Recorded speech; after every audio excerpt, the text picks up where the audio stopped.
Leçon 1. Accueillir avec grâce et intention. Recevez-vous souvent des invités chez vous? J'accueille régulièrement des invités, et ce, intentionnellement. Planifiez-vous vos réunions longtemps à l'avance? Je planifie la plupart des événements au moins 2 semaines à l'avance. Préférez-vous les dîners intimes ou les grandes réunions? Je privilégie les dîners intimes qui favorisent la conversation. Comment préparez-vous l'espace avant l'arrivée des invités? Je range les zones clés et crée des sièges confortables. Tenez-vous compte des restrictions alimentaires lorsque vous planifiez vos menus? Je demande toujours s'il y a des allergies et des préférences alimentaires. Préparez-vous plusieurs options pour différents régimes alimentaires? Je propose des options végétariennes, protéinées et sans gluten. Comment créer une atmosphère accueillante? J'utilise un éclairage chaud et une musique de fond discrète. Utilisez-vous un service de table formel pour chaque dîner? Je réserve les tenues formelles aux occasions spéciales uniquement. Comment trouver le juste équilibre entre formalité et convivialité? J'allie une présentation élégante à une conversation détendue. Vous arrive-t-il d'impliquer vos invités dans la préparation des repas? J'invite des amis, proches à m'aider pour une expérience plus conviviale.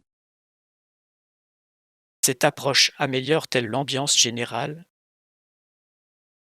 Cela crée des souvenirs partagés et réduit le stress de l'hôte. Comment gérez-vous le timing lors du service des plats? J'échelonne mes cours en ponctuant mes cours de conversation et en ménageant des pauses confortables. Préparez-vous certains plats à l'avance? Je choisis de préparer les plats à l'avance pour rester présente avec mes invités. Comment gérez-vous les invités inattendus qui arrivent plus tôt que prévu?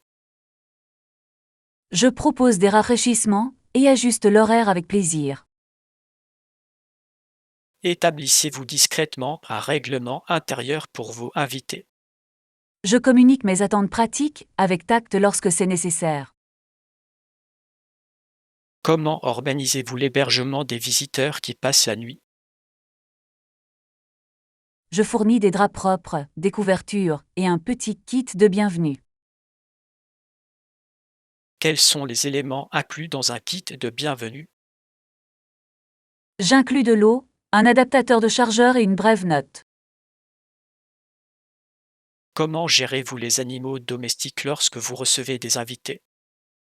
J'informe les invités à l'avance et je mets les animaux de compagnie en sécurité, si nécessaire. Demandez-vous à vos clients quels sont leurs besoins en matière d'accessibilité? Je me renseigne à l'avance pour m'assurer que la maison puisse accueillir tout le monde. Comment abordez-vous les sujets sensibles lors d'une conversation? J'oriente le dialogue vers des sujets respectueux et inclusifs. Vous arrive-t-il d'organiser des débats controversés à votre table? J'autorise les discussions animées, mais j'interdis les attaques personnelles. Comment désamorcer les tensions si un débat s'enflamme? Je change de sujet et invite à des contributions plus discrètes.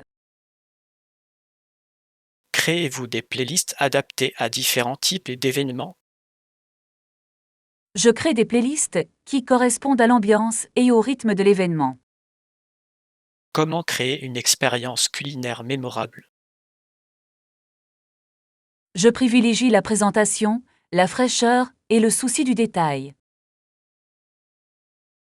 Intégrez-vous des thèmes culturels ou saisonniers dans vos menus? J'intègre des produits de saison et des éléments culturels respectueux. Comment gérez-vous les enfants lors des réunions de famille? Je propose des repas adaptés aux enfants et des aires de jeu sécurisées. Définissez-vous des attentes concernant l'utilisation des appareils électroniques. Je demande une utilisation consciente des appareils et encourage la pleine conscience. Comment agencer les sièges pour favoriser des échanges animés? Je mélange les personnalités et j'évite d'isoler les invités plus calmes. Proposez-vous des activités ou des brises-glaces pour les nouveaux groupes? Je prépare des activités brise-glace douces et des jeux collaboratifs. Comment faire en sorte que les invités se sentent inclus dans les conversations? Je les invite à participer à la discussion et je pose des questions ouvertes. Gérez-vous la consommation d'alcool de manière responsable lors d'événements? Je propose des options sans alcool et surveille discrètement la consommation. Comment se remettre avec élégance des erreurs d'hébergement? Je présente brièvement mes excuses et corrige les problèmes sans faire de vagues. Demandez-vous des retours d'informations après les grands rassemblements? Je sollicite l'avis de mes amis proches afin d'améliorer les événements futurs. Comment concilier hospitalité et limites personnelles? J'ai fixé des limites claires quant à la fréquence et à la durée des visites. Aimez-vous recevoir pour développer votre réseau ou par plaisir? Les deux, bien que ce soit le lien profond qui apporte la plus grande joie.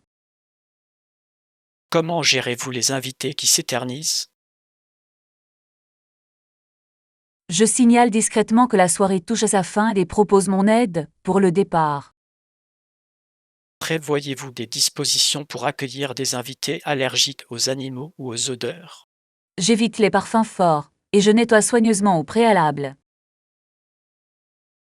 Comment faites-vous pour que la cuisine fonctionne sans problème pendant le service? J'organise la mise en place et je fais appel à un assistant si nécessaire.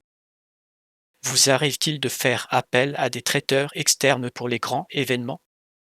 Pour les grandes réceptions, je fais appel à des traiteurs afin de garantir la qualité et le calme. Comment offrir à vos invités un adieu mémorable? Je les remercie chaleureusement et leur offre les restos un petit cadeau. Prenez-vous contact avec vos clients après leur séjour d'une nuit? Je leur envoie un bref message pour les remercier de leur compagnie. Comment faire pour que vos invités se sentent en sécurité et respectés chez vous? Je communique clairement, j'écoute rapidement toute préoccupation.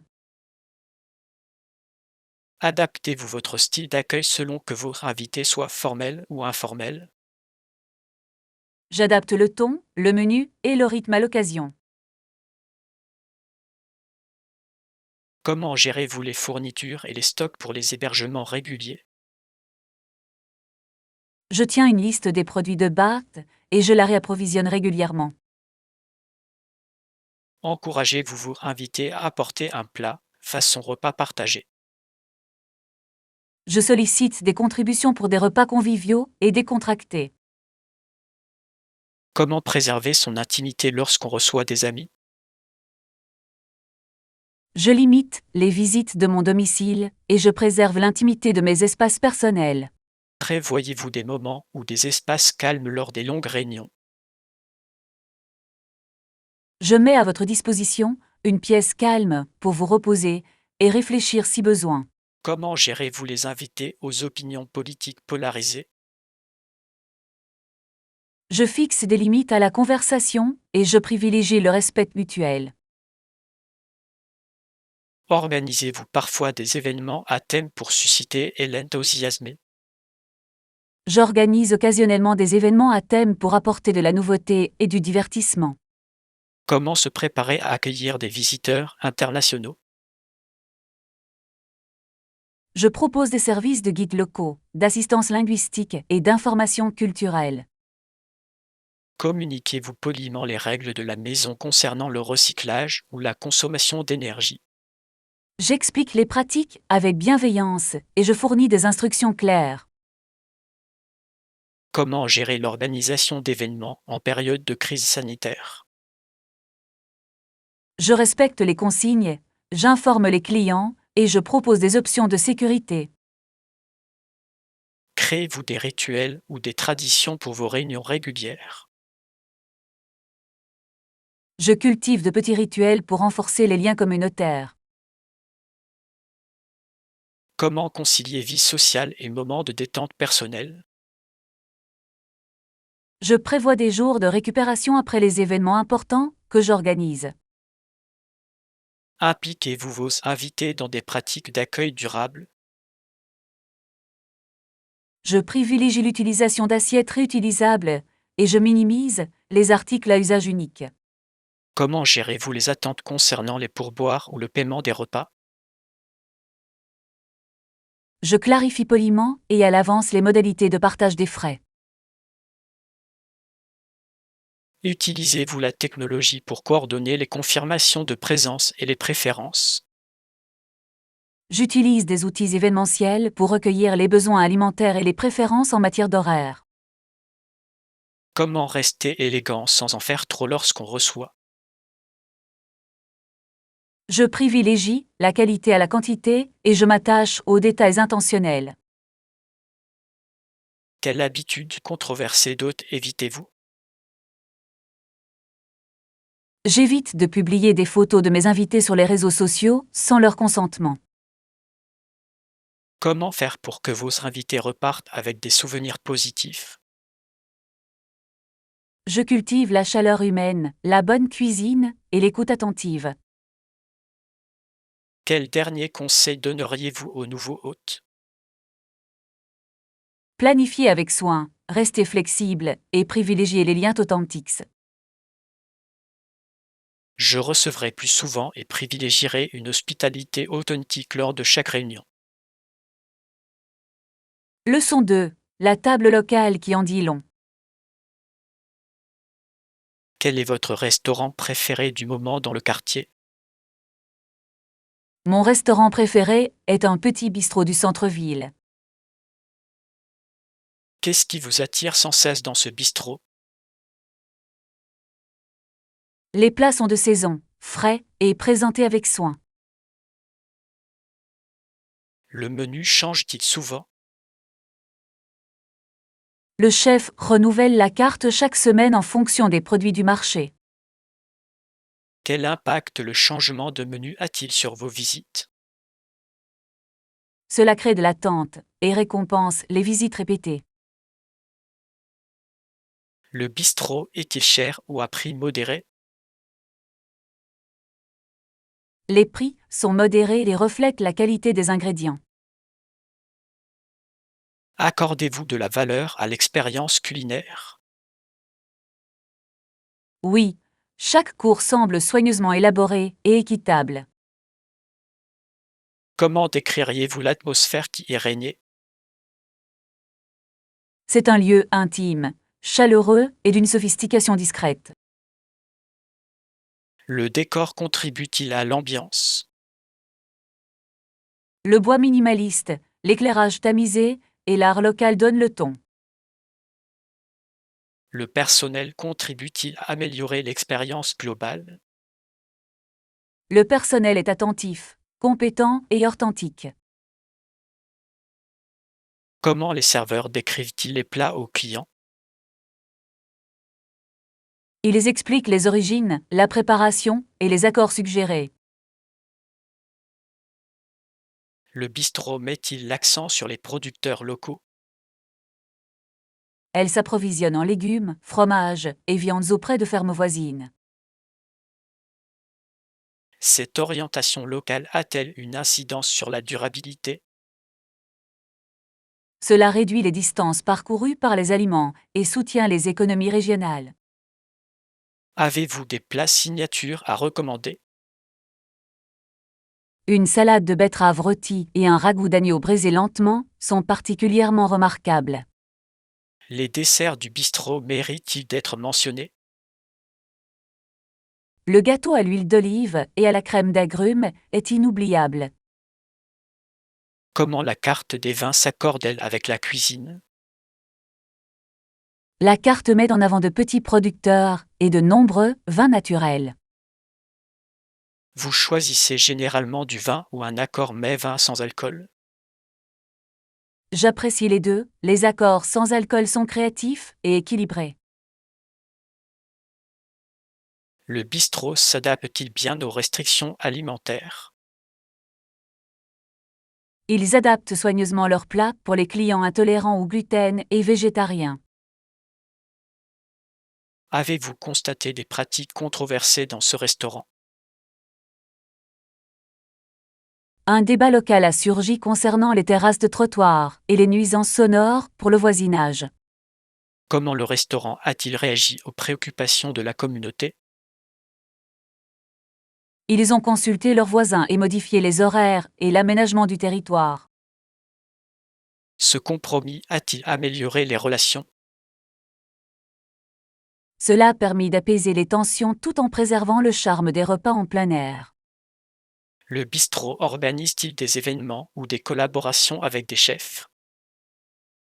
Elle organise des dîners éphémères et des séries de dîners avec des chefs invités.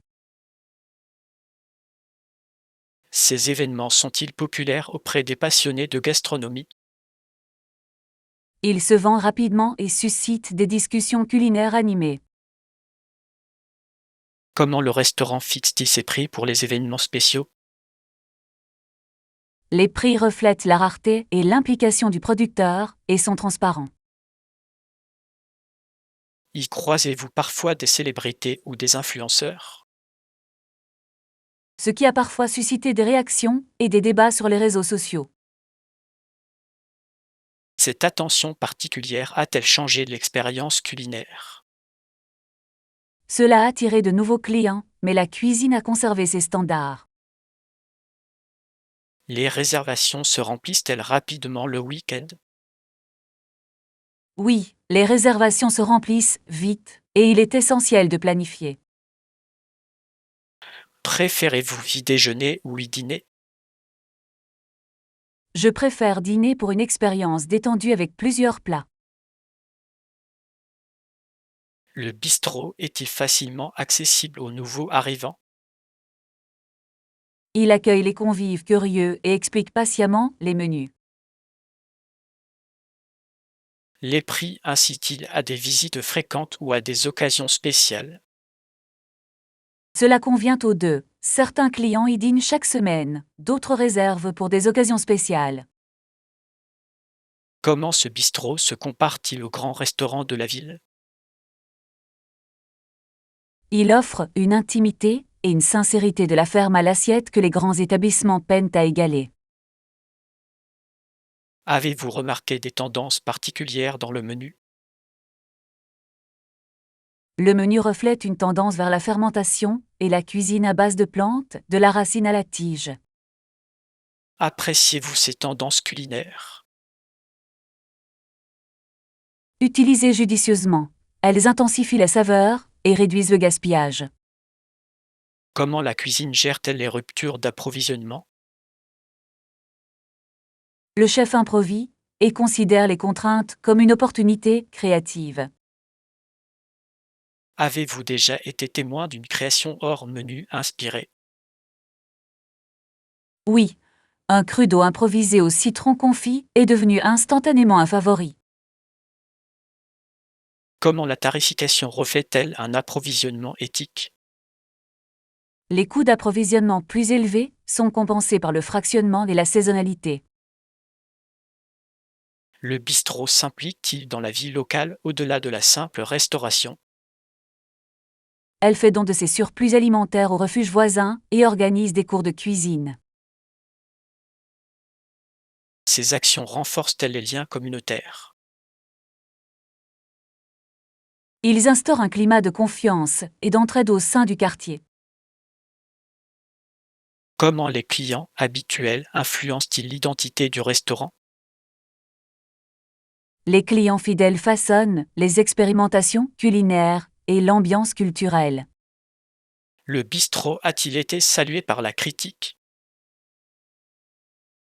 Il a remporté des prix locaux et des critiques favorables de la part des critiques régionaux. Les critiques peuvent-ils parfois dénaturer l'esprit du lieu? Parfois, les critiques se concentrent sur les tendances plutôt que sur le fond et la qualité. Comment le moral du personnel influence-t-il l'expérience culinaire? Un personnel heureux offre un meilleur service et une ambiance plus accueillante. Le propriétaire investit-il dans la formation et le bien-être de son personnel? Oui, des salaires équitables, des horaires prévisibles et des possibilités d'évolution sont importants dans ce domaine. La cuisine est-elle ouverte aux invités? Une vue partielle du col témoigne d'un respect pour la transparence.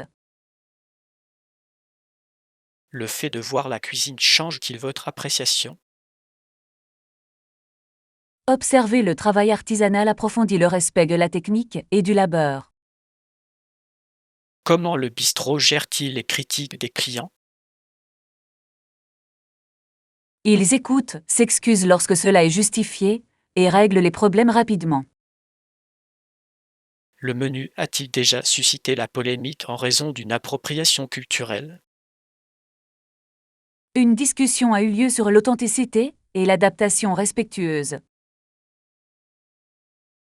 Comment le chef a-t-il répondu à cette critique délicate? Le chef a fait appel à des conseillers culturels et a adapté les recettes pour respecter leurs origines. Cette réponse a-t-elle satisfait les critiques et les membres de la communauté? Nombreux sont ceux qui ont apprécié son humilité et son engagement envers une pratique respectueuse. Recommandez-vous d'y essayer les menus dégustation de saison? Je recommande les menus dégustation pour apprécier pleinement la vision du chef. Combien de temps dure généralement un repas de dégustation? Cela dure environ 2 heures et se déroule à un rythme tranquille. Le rythme des cours vous convient-il? Le rythme permet la conversation et la dégustation attentive entre les plats. Comment les prix des menus dégustation se comparent-ils à ceux des plats à la carte? Les menus dégustation offrent un meilleur rapport qualité-prix pour des expériences cohérentes et soigneusement sélectionnées. Préféreriez-vous y manger seul ou en compagnie? Les deux, seul, cela invite à la réflexion, en compagnie, cela devient festif. Prévoyez-vous la possibilité de faire part de vos commentaires directement au chef? Il m'arrive parfois d'écrire un mot ou de demander la parole brièvement, le cas échéant. Le chef est-il déjà venu à votre table? Le chef salue parfois les convives et explique ses sources d'inspiration. Cette attention personnalisée améliore-t-elle le repas? Cela crée un lien et une appréciation de l'intention culinaire. Existe-t-il des controverses concernant la rotation des tables et les politiques de réservation? Il existe un débat sur l'équité dans la réservation des créneaux, horaires très demandés. Comment le bistrot gère-t-il les réservations équitables? Ils réservent une partie des places aux clients, sans réservation, et échelonnent les réservations en ligne. Pensez-vous que les petits restaurants devraient être plus présents sur les réseaux sociaux? Ils devraient communiquer de manière transparente sans sacrifier l'authenticité. Comment le bistrot parvient-il à concilier popularité et impact sur le quartier? Elle encadre les horaires, encourage le respect des comportements en extérieur et favorise le dialogue avec le voisinage. Recommanderiez-vous ce bistrot aux personnes apprenant une langue et visitant la ville? Oui, il offre un environnement accueillant et un personnel patient pour les personnes dont l'anglais n'est pas la langue maternelle. Quel dernier conseil donneriez-vous aux personnes qui dînent là-bas pour la première fois? Réservez tôt, signalez vos besoins alimentaires et venez prêt à savourer lentement. Je vais réserver une table cette semaine et découvrir le bistrot par moi-même. Leçon 3. L'art du troc. Bonjour Anna. Avez-vous déjà pensé à échanger des services? Bonjour John. J'en ai entendu parler. Cela semble intéressant.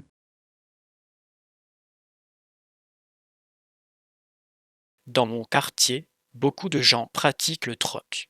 Ils échangent leurs compétences sans argent.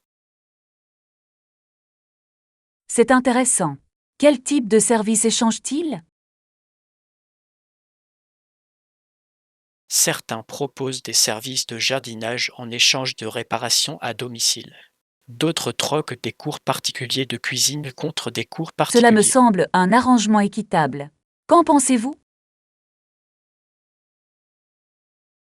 Je crois que le troc favorise les liens communautaires. Il renforce la confiance entre voisins. Je suis d'accord. D'une certaine manière, cela élimine le besoin d'argent liquide. Exactement.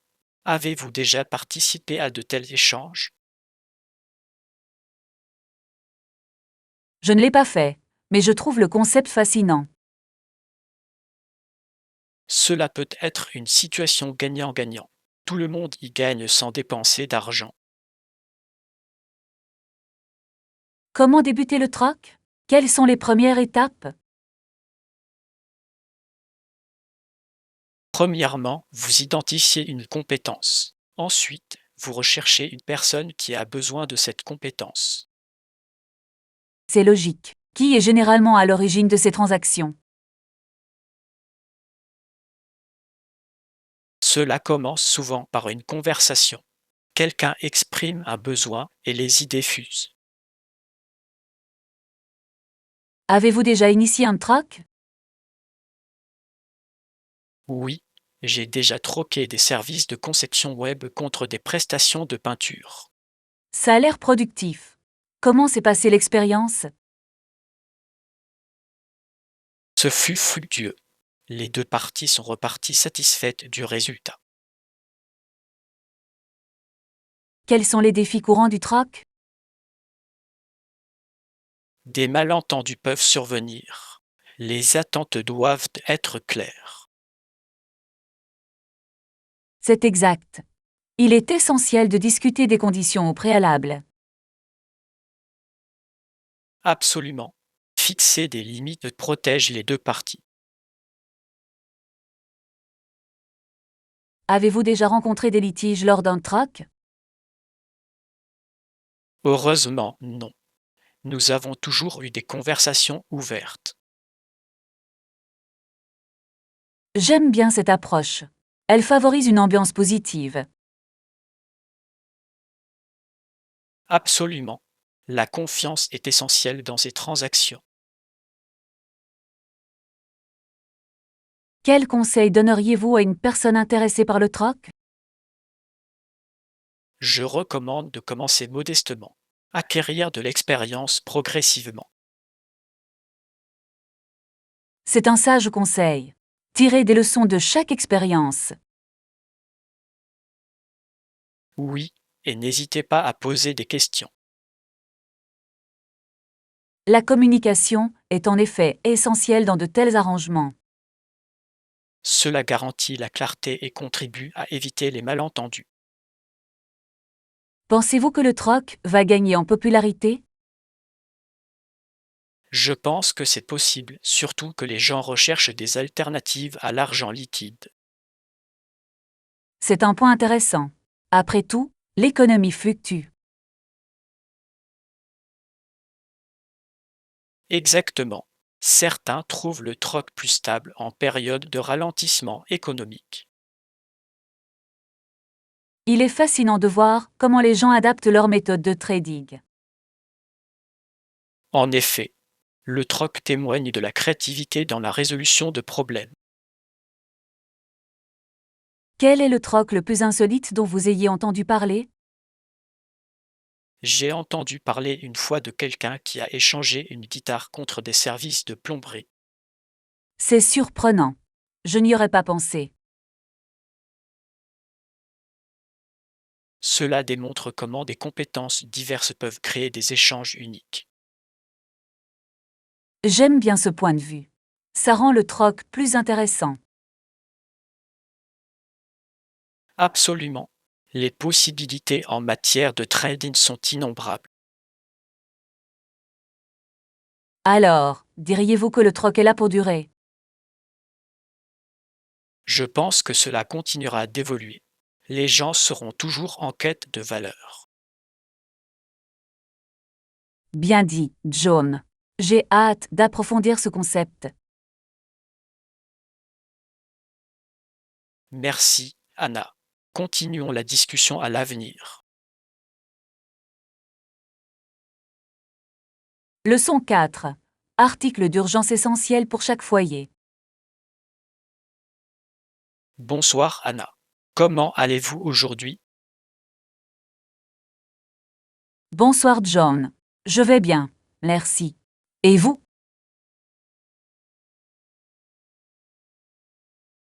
Je vais très bien, en effet. Avez-vous déjà pensé à vous préparer aux situations d'urgence? Oui, j'y ai pensé. Il est essentiel d'être prêt à faire face aux imprévus. Absolument. Cela peut faire une différence significative en temps de crise. Quels sont, selon vous, les objets indispensables à avoir chez soi? Je pense que les trousses de premiers secours sont essentielles. Elles permettent de soigner efficacement les blessures mineures. C'est un argument valable. Une trousse de premier secours est indispensable. Et quoi d'autre?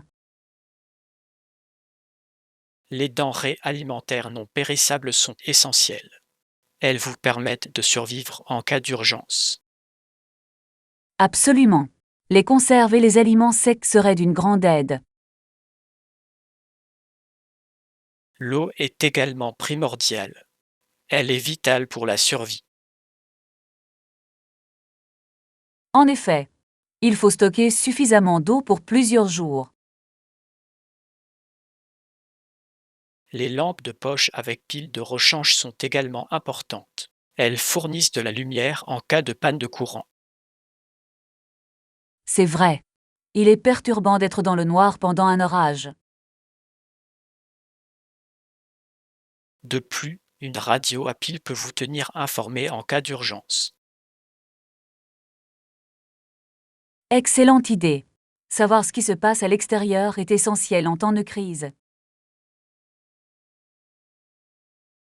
De plus, des outils comme un marteau ou une clé peuvent s'avérer très utiles. C'est logique. Pouvoir réparer les choses en cas d'urgence est crucial. Pensez-vous qu'il soit nécessaire de conserver des couvertures? Oui, absolument. Les couvertures apportent chaleur et réconfort dans les situations difficiles. Je crois aussi qu'un sifflet peut être précieux. Il peut servir à appeler à l'aide. C'est un point intéressant, John. Cela peut effectivement attirer l'attention. Avez-vous pensé à conserver vos documents importants? Oui, il est judicieux de conserver des copies des documents importants. Ils sont difficiles à remplacer. Exactement. Cela peut rendre une situation stressante moins chaotique. Je me demande si les gens négligent souvent ces éléments. C'est possible. Beaucoup n'en percevront l'importance que lorsqu'il sera trop tard. Comment pouvons-nous encourager les autres à préparer leur maison? Je crois que l'éducation est la clé. Le partage des connaissances peut inciter à l'action. C'est une excellente idée. Organiser des ateliers communautaires pourrait permettre de sensibiliser la population. En effet, ces discussions pourraient éclairer bien des gens. J'adorerais participer à de telles initiatives. Elles sont bénéfiques pour tous. Ensemble, nous pouvons créer un environnement plus sûr pour notre communauté. Je suis d'accord. La préparation aux situations d'urgence est une responsabilité partagée. Commençons par sensibiliser nos amis. Oui, faisons-en une priorité. Chacun mérite de se sentir en sécurité chez soi. Je trouve cette conversation très instructive. Je suis d'accord, John. Merci pour votre analyse. Merci, Anna. Continuons à partager nos connaissances à l'avenir.